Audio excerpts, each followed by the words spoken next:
अस्सलाम वालेकुम दोस्तों। ज़िंदगी में आप जो भी चाहें हासिल कर सकते हैं।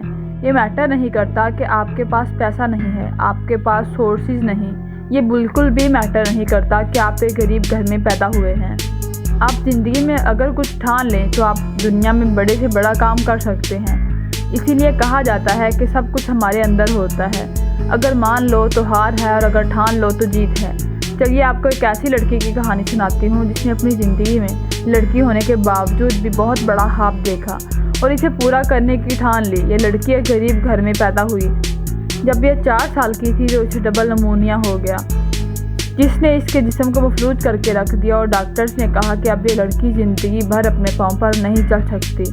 5 साल तक ये लड़की बिस्तर पर पड़ी रही और जब भी कहीं बाहर आती तो व्हील चेयर पर आती।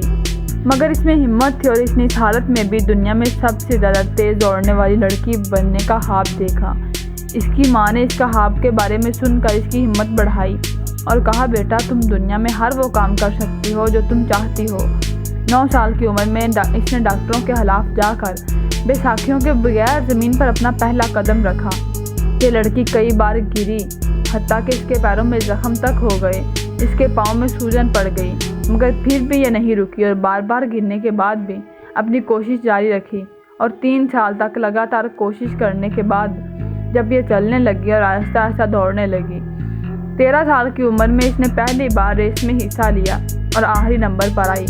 इसने तीनों रेसेस में यके बाद दिगरे हिस्सा लिया, मगर ये वहाँ भी आखिरी नंबर पर आती रही। इसके बाद इसने एक कोच से मुलाकात की और डायरेक्ट अपने कोच को ये बता दिया कि मैं दुनिया की सबसे तेज़ दौड़ने वाली लड़की बनना चाहती हूँ। 6 साल मुसलसल अनथक मेहनत के बावजूद भी इसने अपने जोश और जज्बे को कायम रखा और आखिर 10 साल की मेहनत और कोशिश के बाद ये लड़की ओलंपिक्स में पहुँच गई। पहला मुकाबला इसने जीता और दूसरा मुकाबला 200 मीटर का था। इसने इस बार दुनिया की तेज़ तरीन जट हाइनी को दोबारा हरा दिया और फिर सोने का तमगा जीत लिया।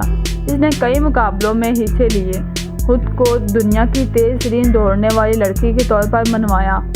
इस कहानी से हमें ये सबक मिलता है कि कामयाब होने वाले मुश्किलों की गैर मौजूदगी में नहीं बल्कि मुश्किलों की मौजूदगी में कामयाबियाँ हासिल करते हैं। इसलिए ज़िंदगी में कामयाब बनने के लिए बुरे वक्त से मत घबराएं और खुद को हौसला देकर आगे से चलाएं। अल्लाह हाफिज़।